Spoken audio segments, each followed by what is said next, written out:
বাংলাদেশ জাতীয়তাবাদী দল কেন্দ্রীয় কার্যনির্বাহী কমিটির প্রভাবশালী সদস্য পটুয়াখালী ৩ গলাচিপা ১০ বিনা আসনের শান্তির দূত আমাদের প্রাণের ভাই প্রাণের নেতা জনাব হাসান মামুন উপস্থিত আছেন। উপজেলা বিএনপির শ্রদ্ধেয় সভাপতি শ্রদ্ধেয় সাধারণ সম্পাদক সহ আমার সহযোদ্ধা সহসভাপতিবৃন্দ সহকর্মীবৃন্দ এবং উপজেলা পর্যায়ের বিএনপির সকল নেতৃবৃন্দ এবং অঙ্গ সহযোগী সকল নেতৃবৃন্দ এবং পৌর নেতৃবৃন্দ এবং ডাকুয়া ইউনিয়নের এই সমাবেশে উপস্থিত মা বোন ভাইরা, আসসালামু আলাইকুম। আজকে এই বিশেষ সন্ধিক্ষণে নির্বাচনের তফসিল ঘোষণার ২-১ দিন আগ মুহূর্তে আমরা এক সমাবেশে সমবেত হয়েছি শুধুমাত্র একটি কারণে, আমাদের নেতা হাসান মামুন, আমরা যারা বিএনপি করি, আমরা যারা ধানের শীষ রাজনীতি করি, আমাদের এই আসনে এখন পর্যন্ত ধানের শীষ ঘোষণা করা হয়নি।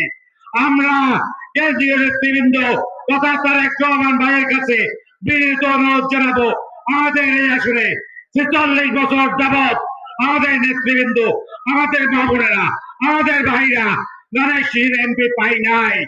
এখন এইবারে এই নির্বাচনে ধানের শীষের প্রার্থী জনাব হাসান মামুন বিজয়ী হওয়ার সম্ভাবনা দেখাচ্ছে। ভাইরা, এখানে ষড়যন্ত্র হচ্ছে। মানুষের আবিষ্কৃত প্রথম যন্ত্রের নাম আপনারা কি জানেন? এই যন্ত্রের নাম ষড়যন্ত্র, যেটা কোনো সার্ভিসিং ছাড়া চলে।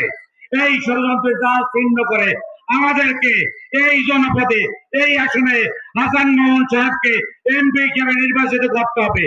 দলের কাছে আমরা আকুতি জানাবো, মিনতি জানাবো, আমাদেরকে ধানের শীষ দেন। যদি কৌশলগত কারণে আমাদেরকে ধানের শীষ না দেওয়া হয়, এই জনতার মঞ্চ থেকে, এই সমাবেশ থেকে আমরা ঘোষণা করতে চাই, এই ডাকুয়া ইউনিয়নবাসী হাসান মামুনের মামার দেশের লোক স্লোগানে আসছে, ভাই এসেছে মামার দেশে, ভোট দিতে চাই ধানের শীষে। আপনারা কে হাসান মামুনকে জনগণের প্রার্থী হিসেবে চান? চান আপনারা?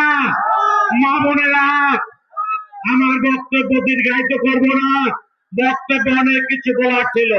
আমরা যারা বিএনপি করি, আমরা একটা গান আমাদের অন্তরে ধারণ করি।